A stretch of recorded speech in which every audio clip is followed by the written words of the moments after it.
Good afternoon, everyone. Good afternoon.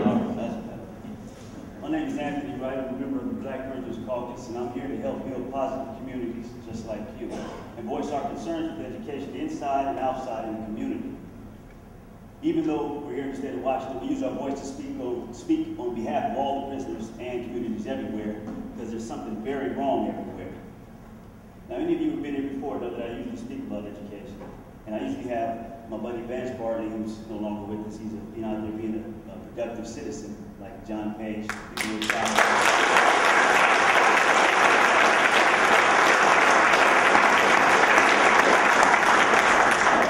In my presentation, I usually have him hold up a big sign, just to simplify it. It'll say, more education, less recidivism. Just so to stick with you while I'm speaking and as you leave. This year, I got a new saying, and it's, when we learn, we don't return. Okay?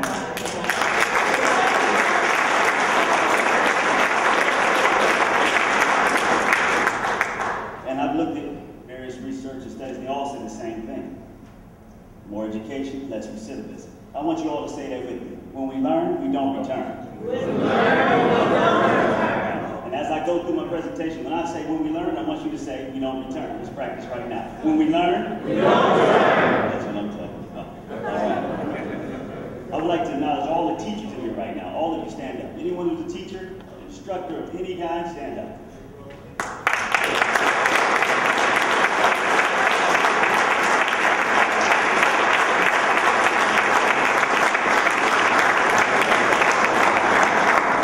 Sometimes you all don't get the recognition you deserve, and the impact you have on lives gets overlooked or goes taken for granted, or whatever. Not today. Okay? Since the last summit, there have been a few more changes for the good. Edmonds Community College has again expanded the GED program so that a higher proportion of the population has the opportunity to get the GED. And to respond to the rapid movement of prisoners, whether it's from out-of-state transfer or custody level changes or even release, they've scheduled more GED testing. It's up to 20 times a year now, up from 7. And that helps real well with two deterrents that keep someone from getting their GED. One is the lack of motivation once released. It's an excuse, but it's still a deterrent. The other is they're charging out there now $15 to $25 per test. And money's not too abundant out there, right? And attaining the GED not only teaches subject matter, but also it teaches you to work hard to achieve a goal. And you get to enjoy the joy of delayed gratification.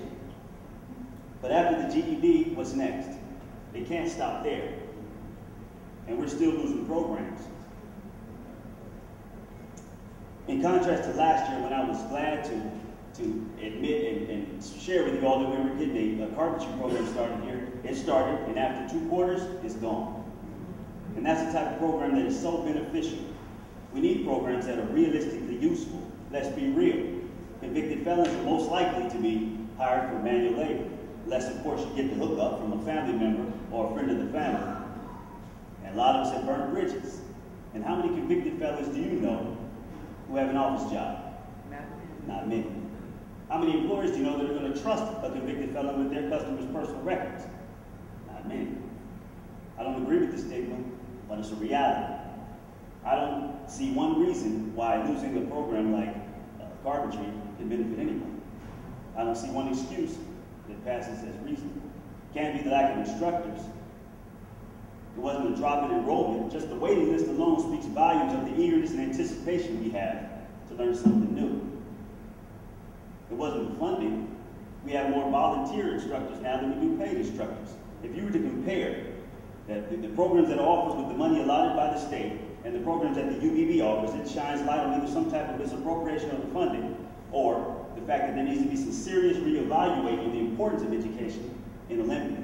Because when we learn, we don't return. It can't be the lack of space here at WSR, because we get more space every time they take a program away. I also hear the excuse that, well, we had to take the program away due to safety and security risks. Well, let me enlighten you on safety and security risks. If you give us more programs, you won't have any safety and security risks. Because when we learn, we don't return. Between 1987 and 2007, the amount spent on education went up 21%. But hold your applause, because the amount spent on corrections went up 127%. And the reason this keeps happening is what I talked about, a byproduct. Less education means more recidivism. The only education required that the state provide is basic education.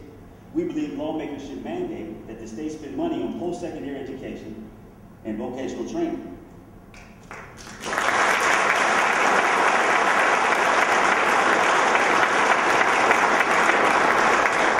Because when we learn, right, it costs roughly $1,100 to educate an inmate for a year with certifiable job skills.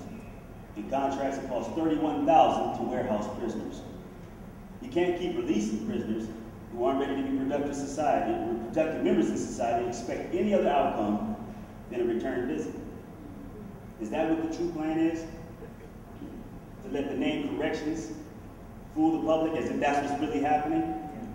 To let the public think that reform is just a lost cause, therefore a just cause to build more prisons, which cost the taxpayers $250 million and nearly $50 million to run every year? Lawmakers, legislators, and lobbyists who are in this room today, listen to those facts. $1,100 to educate an inmate for a year, $31,000 to warehouse, $250 million, $250 million to build a new facility, and nearly $50 million to run that facility yearly. Post-secondary education and vocational training should be a mandatory expense because when we learn, certified job skills that we learn helps us to leave prison and become productive members of society. Because when we learn, all right, let's talk about a possible preemptive strike. If we could curb dropout rates in Washington, that would change a lot.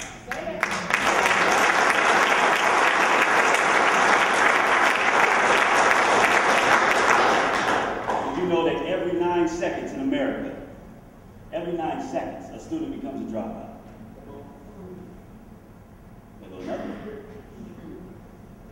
Did you know that 90% of the incarcerated men who are 21 years and under, 90% have less than a 9th grade education? And regardless of ethnicity, dropout rates are 5 times more likely to have someone go to prison. And since 1983, all the increases in incarceration are with men who have no college education. Did you know that 1 in every 6 black men go to prison? But of black men who have some college education, less than 1% ever see a prison, unless they come to visit. Probably visiting someone who dropped out. In Washington, it's ranked 13th out of the 50 states in dropouts. That's on the higher level. The percentage is 5.7%. And that doesn't sound like much as a percentage, but that's 18,654 students in 1 year. Where does the responsibility lie? Teachers need to demand more from their students. Students need to demand more from their teachers, and parents need to demand more from both. And it's sad that some members of some demographics are more likely to drop out. Which brings me to talk about social disparity and the part it plays in student success. Now remember this, the quality of education should not be based on the location of the school, and a student's success should not be based on where he or she lives. I found a study called Poor versus Rich Education, conducted right here in Washington. The research compared 2 elementary schools and 2 high schools, the entry point and the exit point to the community. The 2 elementary schools were Beacon Hill Elementary and Lowell Elementary, and the 2 high schools were Cleveland High School and Nathan Hale High School. Now, I'll show you a PowerPoint presentation. You turn on the power and I'm on point. The pink is the Lowell Elementary, and the blue is the Beacon Hill Elementary. And these are WASL scores for the state standards. WASL stands for Washington Assessment of Student Learning. Now, if you look at the reading alone, reading for Beacon Hill is 73%, for Lowell Elementary is 98%, writing 66%. For Lowell Elementary, 95%. Math, 52%. For Lowell, 98%. And the percentage of students who met the requirements for Beacon Hill Elementary was 43% met the requirements. And Lowell Elementary, 91% met the requirements. Let me show you the high school.